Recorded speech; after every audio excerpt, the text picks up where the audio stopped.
Shalom. Selamat pagi Bapak Saudara. Ya, kita sama-sama mendengarkan kebenaran firman Tuhan. Langsung saja saya beri judul berkat di tengah masalah. Katakan bersama saya, berkat di tengah masalah. 2, 3. Berkat di tengah masalah. Ya, dalam 2 Korintus 1 ayat 8 sampai yang 11 ya. Kalau Bapak Saudara tentu ya menyadari bahwa di dalam hidup ini Tuhan akan membawa kita melewati berbagai situasi ya, musim hidup ya. Kalau orang-orang di luar boleh katakan roda kehidupan ya Bapak Saudara. Kadang di atas, kadang di bawah, kadang sukacita, kadang bahagia, tapi kadang-kala duka cita, bahkan kesedihan ya. Ada kebosanan kadang-kala ya. Mungkin ada kejenuhan di dalam kehidupan kita. Situasi tidak selalu menyenangkan di dalam kehidupan kita ya. Tapi kadangkala ada situasi juga yang tampaknya, kelihatannya tidak ada harapan.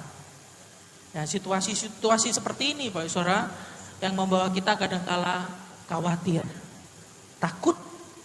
Tapi tadi kita sudah menyanyikan pujian buat Tuhan tentang banyak hal yang luar biasa. Kekhawatiran bahwa Tuhan itu menjaga, menyediakan, menolong, bahkan tepat pada waktu yang terbaik. Dan segala sesuatu Tuhan kerjakan untuk kita mendatangkan kebaikan. Termasuk dalam situasi-situasi seperti ini Bapak Saudara yang tadi saya sudah ceritakan. Situasi yang membawa kita khawatir, membawa kita takut, cemas, putus asa, seakan-akan tidak ada jalan keluar ya. Tugas kita bukan menghindari situasi tersebut, karena tentunya nggak bisa dihindari ya. Seluruh hidup kita ketika kita ada di dunia ya, ada masalah, karena dunia ini sudah jatuh dalam dosa Bapak Saudara. Tetapi yang harus kita lakukan adalah bagaimana tetap bisa melewati apapun dengan tenang, karena percaya akan pemeliharaan Tuhan dalam kehidupan kita. Mari kita buka kebenaran firman Tuhan di dalam 2 Korintus 1 ayat 8 sampai yang ke-11. 2 Korintus 1 ayat 8 sampai yang ke-11. Kita baca bersama-sama Bapak Saudara dengan suara yang nyaring. 2 Korintus 1 ayat 8 sampai yang ke-11. Demikian firman Tuhan, kita baca bersama-sama setelah hitungan ketiga. 2, 3. Sebab kami mau saudara-saudara supaya kamu tahu akan penderitaan yang kami alami di Asia Kecil. Beban yang ditanggungkan atas kami adalah begitu besar dan begitu berat, sehingga kami telah putus asa juga akan hidup kami. Bahkan kami merasa seolah-olah kami telah dijatuhi hukuman mati. Tetapi hal itu terjadi supaya kami jangan menaruh kepercayaan pada diri kami sendiri, tetapi hanya kepada Allah yang membangkitkan orang-orang mati. Dari kematian yang begitu ngeri, Ia telah dan akan menyelamatkan kami. Kepadanya kami menaruh pengharapan kami bahwa Ia akan menyelamatkan kami lagi.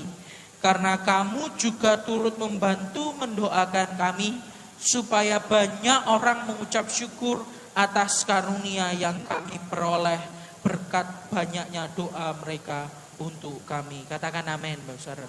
Ya, satu ayat yang menguatkan kita ya, bahwa Paulus juga bersama rombongan rasul-rasul yang lain, bersama murid-murid Kristus juga tidak lepas dari yang namanya penderitaan. Ya, bahkan ditekankan sampai rasanya mau mati. Dikatakan sampai rasanya mau mati Bapak Saudara. Ya. Kita melihat bahwa setiap manusia, bahkan nabi-nabi, kalau kita percaya nabi kita juga sengsara Bapak Saudara ya. Kalau di seberang ada yang percaya nabi mereka gak ada sengsara seperti itu, tidak merasakan sengsara. Tetapi kita percaya di dalam kebenaran firman katakan nabi-nabi pun mengalami permasalahan. Ya, kalau kita lihat di perjanjian lama sekalipun ya, Nabi Elia dia juga putus asa. Seorang Raja Daud yang namanya begitu besar Bapak Saudara, dia mengalami goncangan luar biasa, bahkan jatuh. Ya, tokoh siapa aja boleh disebutkan di perjanjian lama, Semuanya mengalami yang namanya permasalahan. Ya, bahkan berat. Tetapi justru di dalam permasalahan yang berat itu, bangsa Israel diperbudak luar biasa oleh bangsa Mesir. Ya, tapi justru di dalam permasalahan yang besar Tuhan nyatakan kuasanya. Amin, Bapak Saudara. Justru di dalam kelemahan dikatakan, ada juga di perjanjian baru katakan, kuasa Tuhan dinyatakan sempurna buat Bapak Ibu Saudara dan saya. Sehingga baiklah kita berfokus bukan pada apa yang kita alami permasalahan, tapi mandang pada Yesus. Katakan kiri kanan Bapak Saudara, pandang pada Yesus. Ya, pandang kepada Yesus ya. Kiranya Tuhan yang damai, yang sumber damai sejahtera itu memberikan damai itu buat kita, Bapak Saudara. Bapak Saudara, ceritanya jemaat Korintus pada waktu surat ini ditulis, ya, lagi terpengaruh dengan ajaran sesat ya. Ajaran ini mengajarkan ajaran palsu ya. Mengajarkan bahwa mengikut Yesus berarti akan disertai dengan kesuksesan, disertai dengan kekuasaan, disertai dengan popularitas, disertai kekayaan dan lain sebagainya. Ya, saya katakan, ya ada juga yang Tuhan berikan, Tuhan berkati dengan hal-hal ini, Bapak Saudara. Saya bukan katakan enggak seperti itu, tidak. Ini juga dia. Tetapi bagi jemaat Korintus ini pasti, wah kalau ikut Yesus pasti enak, pasti sukses, kaya. Karena Korintus adalah satu kota yang metropolitan, Bapak Saudara. Ya, kaya, banyak orang-orang kaya. Bahkan ceritanya ini, ya, mereka lagi baru bantu Paulus dengan uang seperti itu ya, bantuan untuk perjalanan misi Injil seperti itu. Ya. Tetapi Paulus mau negaskan, mengapa Paulus menceritakan penderitaannya. Dia mau jelaskan, mengajarkan jemaat di Korintus bahwa ikut Yesus itu bukan hanya tentang apa yang bersifat materi. Materi Tuhan sediakan, pemeliharaan Tuhan cukupkan, Bapak Saudara, bukan tidak. Tetapi bukan hanya tentang itu. Ya, ada satu berkat yang mereka tidak bisa lihat, yaitu berkat di tengah masalah. Ya, berkat di tengah penderitaan, Bapak Saudara.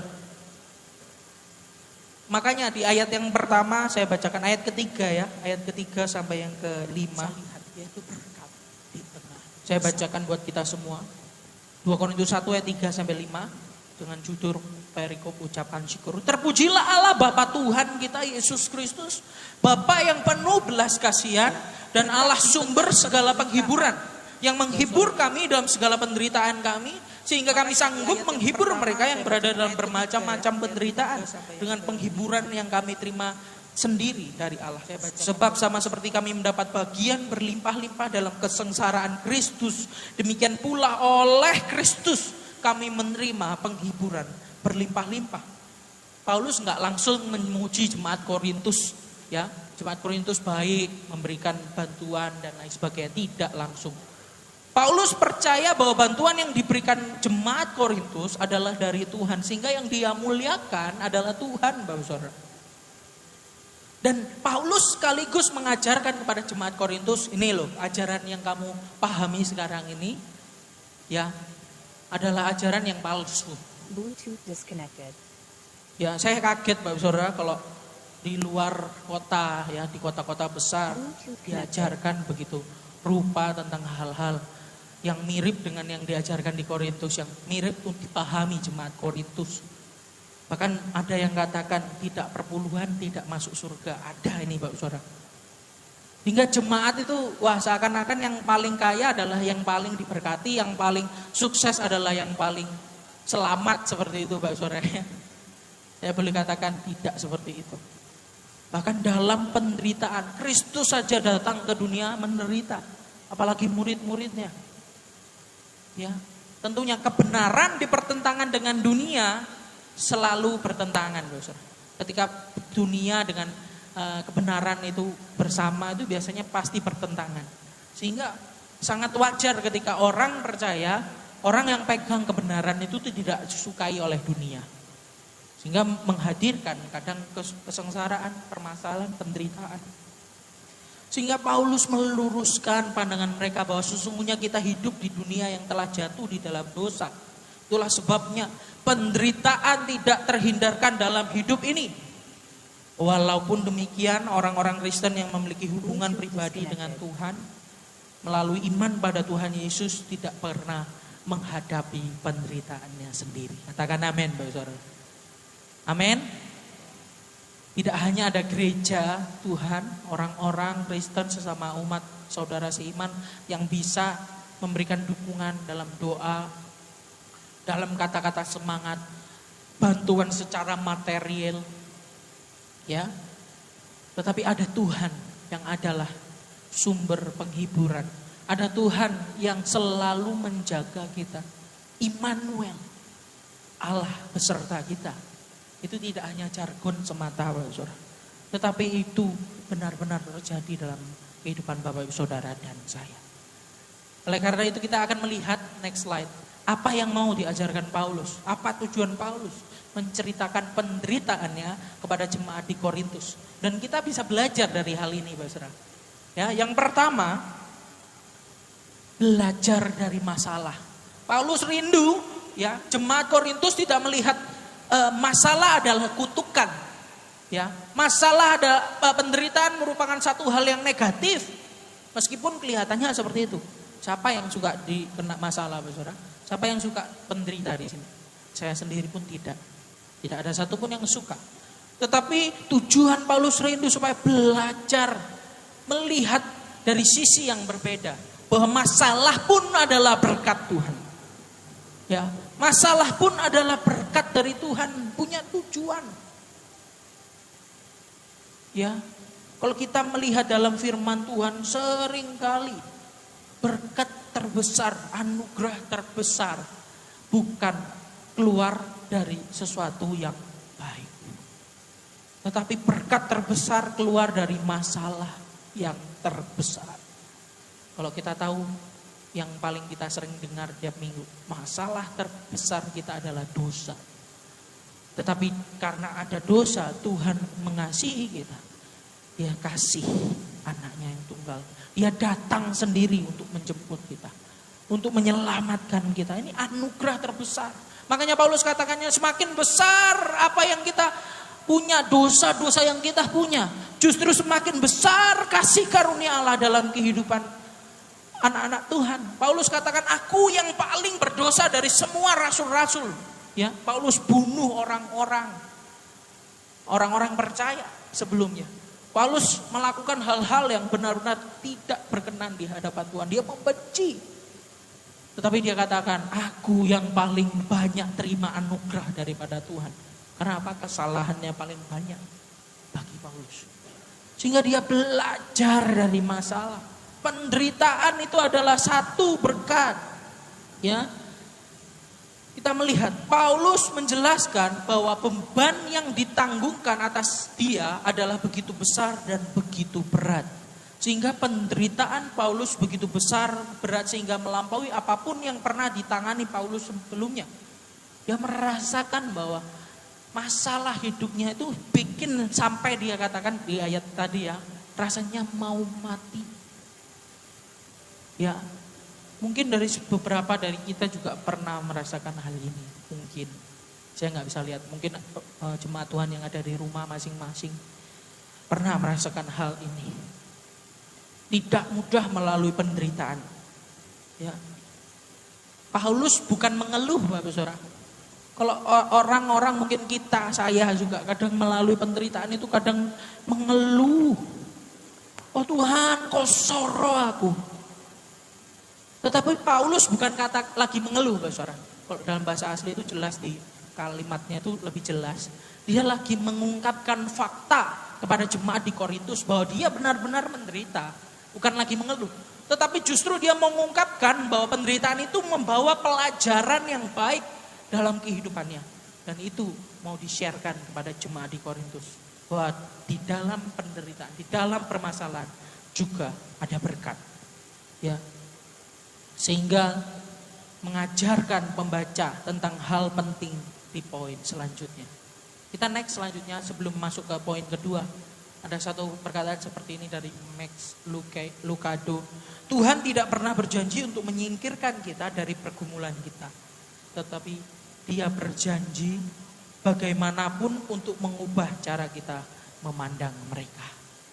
Memandang masalah itu dengan sudut pandang yang berbeda. Sekali lagi saya bacakan, Tuhan tidak pernah berjanji untuk menyingkirkan kita dari pergumulan kita. Dia berjanji bagaimanapun untuk mengubah cara kita memandang masalah kita. Ya, ini yang Tuhan rindukan, belajar dari masalah. Sehingga kita tidak seperti keledai yang tidak seperti mungkin kita lebih dari keledai yang tidak jatuh pada lubang yang sama. Ya. Kalau keledai saja bisa tidak jatuh dalam lubang yang sama, tentunya kita belajar supaya permasalahan itu kita tidak jatuh dalam lubang yang sama. Permasalahan mungkin yang ditimbulkan dalam kehidupan kita sendiri.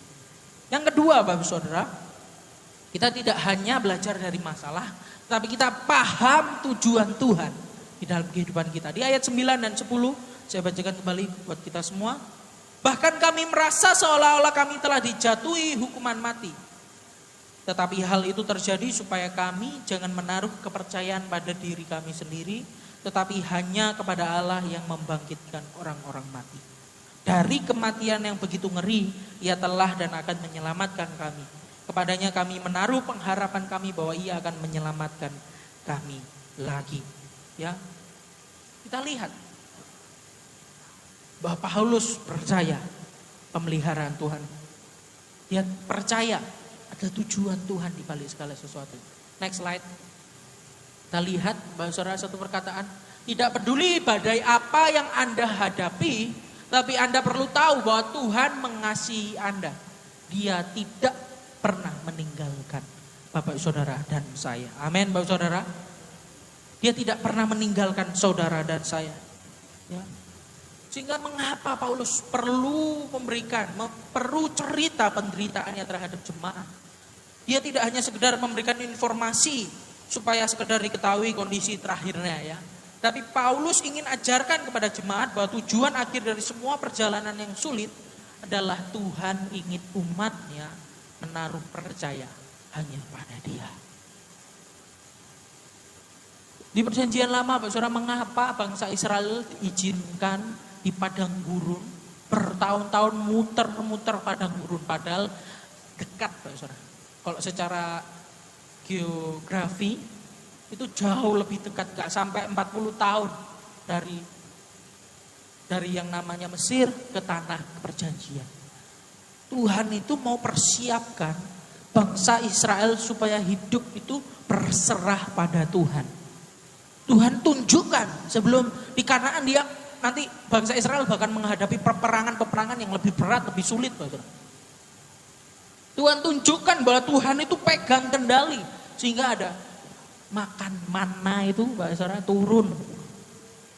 Kehidupan pemeliharaan sehari-hari. Tiang awan, tiang api, suhu Tuhan jaga supaya tidak mati di padang gurun. Bahkan sampai alas kaki Pak Saudara itu tidak rusak. 40 tahun Pak Saudara. Alas kaki. Tuhan izinkan mujizat di dalam padang gurun terjadi. Berulang-ulang. Supaya mengajarkan bangsa Israel bahwa ayo percaya sama saya. Percaya sama Tuhan. Dia pegang kendali hidup bangsa Israel. Ya, tetapi walau demikian pun bangsa Israel yang namanya manusia kita seringkali masih lupa.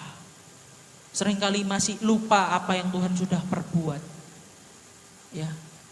Masuk tanah Kanaan pun ya yang bisa masuk cuma 2, Yosua dan Kaleb dan keturunan-keturunan setelah bangsa-bangsa yang tidak percaya itu.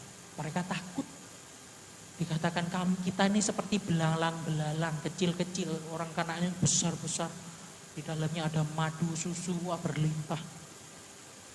Masih takut Bapak Saudara. Kadang-kala kita seperti bangsa Israel yang sudah mengecap kebaikan Tuhan, sudah mengecap mujizat Tuhan, tetapi masih kurang percaya.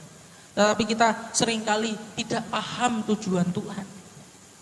Tuhan rindu, Saudara, menunjukkan kasih-Nya di dalam kehidupan kita. Ya.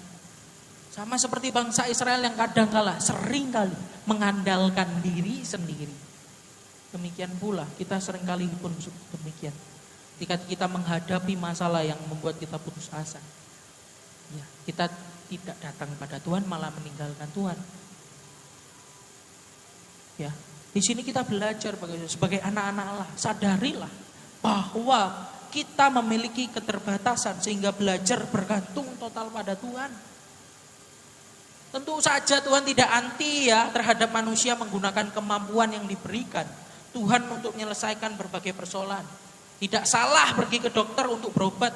Tidak salah ke lembaga hukum untuk meminta bantuan hukum. Tidak salah ke psikolog untuk meminta bantuannya dan langkah solusi lainnya, Bapak Saudara. Yang salah adalah ketika kita melakukan semuanya dengan keyakinan bahwa kita mampu menyediakan solusi atas segala hal tanpa tergantung lagi pada Tuhan.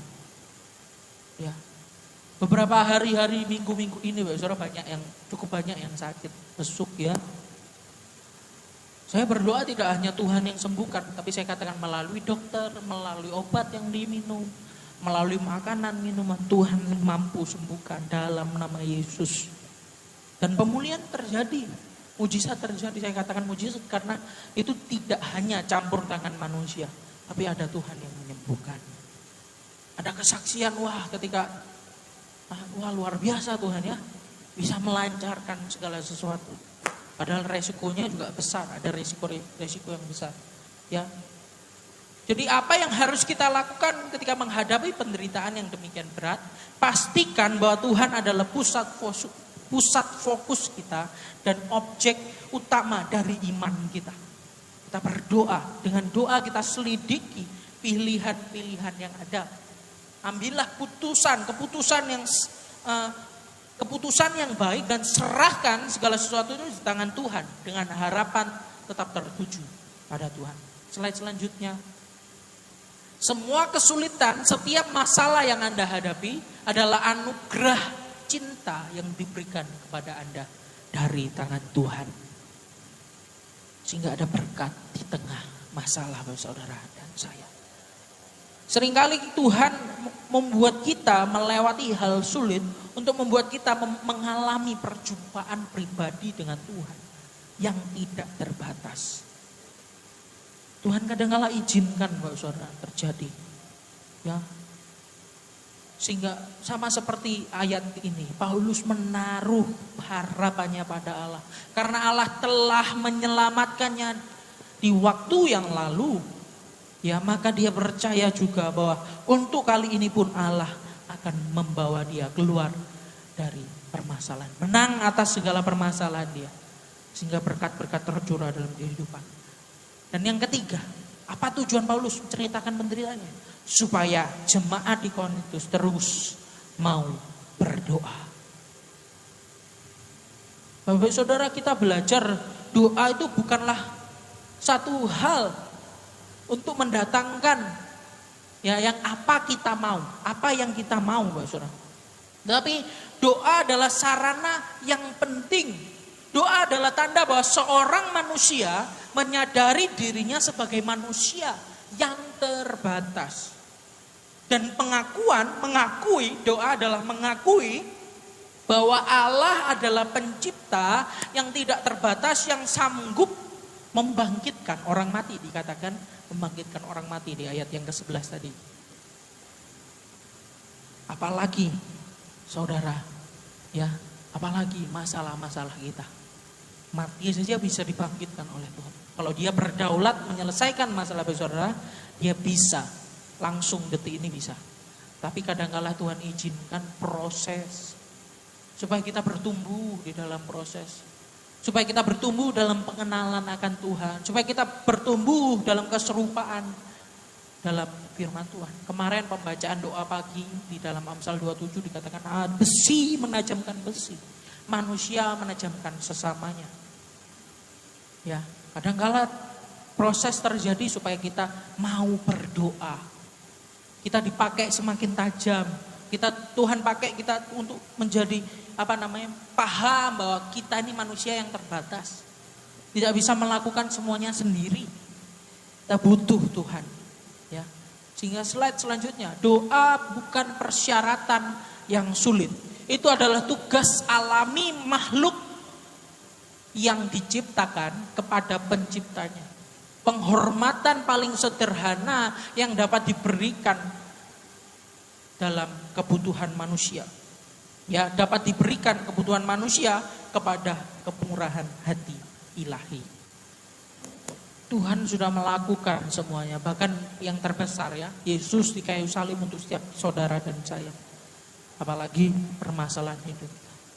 Ketika kita rindu berdoa, datang dalam kerendahan hati kita di hadapan Tuhan. Ya, Dia akan memberikan yang terbaik. Bahkan sebelum kita berdoa pun Dia sudah memberikan jauh yang lebih daripada apa yang kita doakan.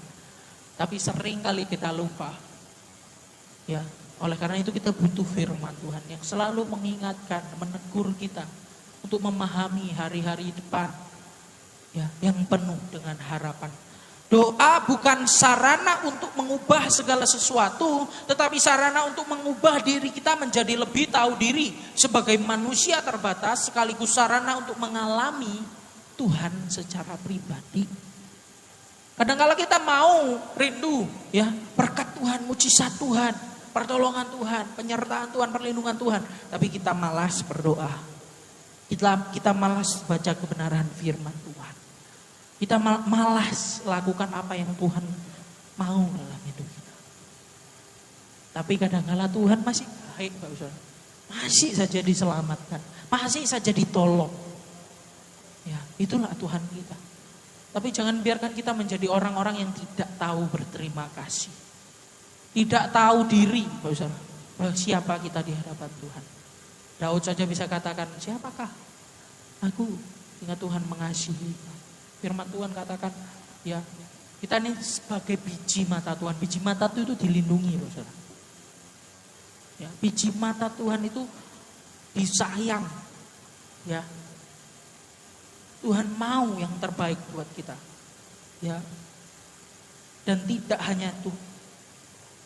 Tuhan bisa saja, Pak Saudara, secara langsung memberikan solusi atas semua kesulitan-kesulitan kita.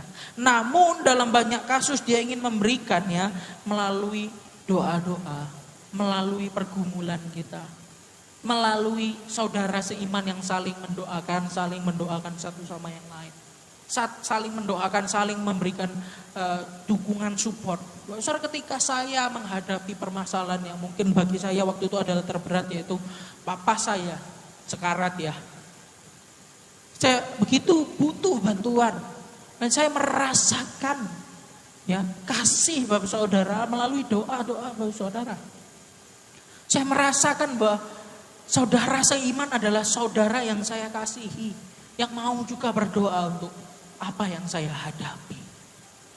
Saya bersyukur ada orang-orang yang mengasihi saya melalui doa-doa yang dinaikkan. Ya, meskipun seakan-akan saya katakan Tuhan tidak menolong. Ya, papa saya mati. Tapi saya yakin dan percaya itu pertolongan Tuhan besar dalam hidup saya. Tuhan proses hidup saya. Sehingga yang terakhir tidak hanya berdoa. Kita belajar, next slide, banyak mengucap syukur. Satu kata yang sering saya ucapkan terus ya. Satu kata yang sangat mudah diucapkan tetapi sangat sulit untuk dilakukan ketika kita menghadapi permasalahan.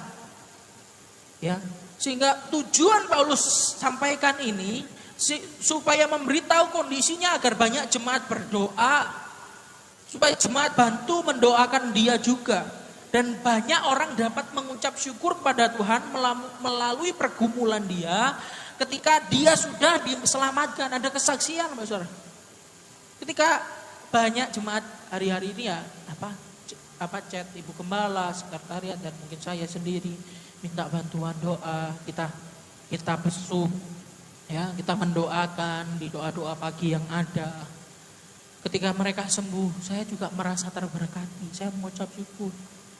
Saya juga melihat, wah Tuhan bisa menolong saudara ini. Tuhan bisa menolong saudara ini. Tuhan bisa menolong saudara ini. Bapak Saudara, besuk, mendoakan orang lain itu tidak hanya tugas pendeta, tidak hanya tugas gembala.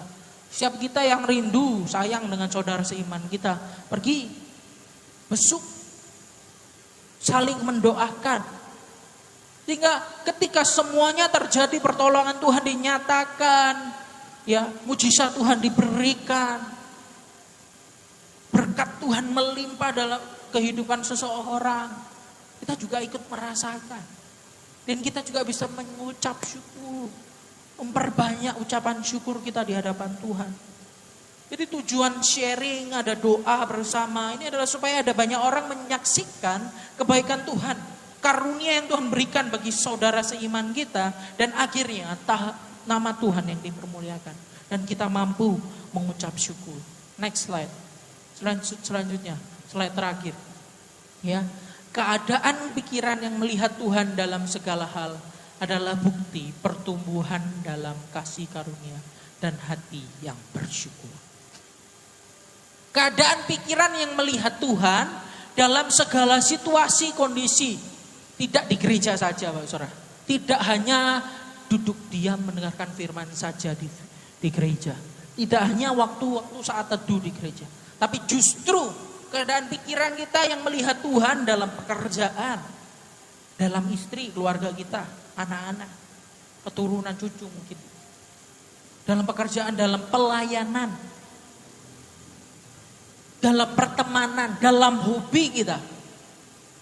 Hingga pikiran kita, fokusnya itu bukan hanya pikiran yang duniawi. Ya, yang serakah, tamak, penuh dengan benci, dengki, iri, cemburu dan lagi sebagainya dan lain sebagainya. Tapi pikiran kita tertuju pada sesuatu yang abadi, yang indah, yang ilahi, yang kekal. Sehingga dia yang adalah damai, tadi ayat yang dibacakan Bapak Riki. Ya, damai sejahtera yang melampaui segala akal itu akan menaungi pikiran saudara. Dan kita dimampukan melihat berkat di dalam permasalahan. Berkat di dalam permasalahan, mungkin penderitaan kita. Kita bisa melangkah menjadi pribadi yang serupa dengan Kristus Yesus. Kita bisa melangkah menjadi anak-anak Tuhan yang bertumbuh mengenal Tuhan. Kalau tiap banyak orang hanya melihat Tuhan dari sisi sebelah sini, hanya melihat Tuhan itu dalam pemberiannya, dalam mujizatnya, dalam berkatnya, dalam yang terlihat indah-indah saja, tetapi kita bisa lihat keindahan Tuhan di sisi yang berbeda. Bahwa Tuhan itu menyediakan, Tuhan menolong, Tuhan melindungi di dalam kesesakan kita. Tuhan memberikan satu mujizat yang ajaib di dalam satu hal yang buruk. Dan kita akan melihat keindahan berkat di tengah masalah. Firman Tuhan tidak saya panjangkan, saya undang pemain musik maju ke depan. Kita nyanyikan lagu yang terakhir tadi. Sangat indah dan sesuai buat khotbah pada kesempatan hari ini. Di dalam proses perjalanan spiritual ini, Tuhan ingin kita berinteraksi dengan saudara seiman. Sharinglah, masuklah dalam pergumulan bersama dan saksikanlah kuasa Allah di dalam perjalanan masing-masing saudara seiman. Ya. Dan itu indah Bapak Saudara. Dan Bapak Saudara tidak menikmati sendiri kuasanya.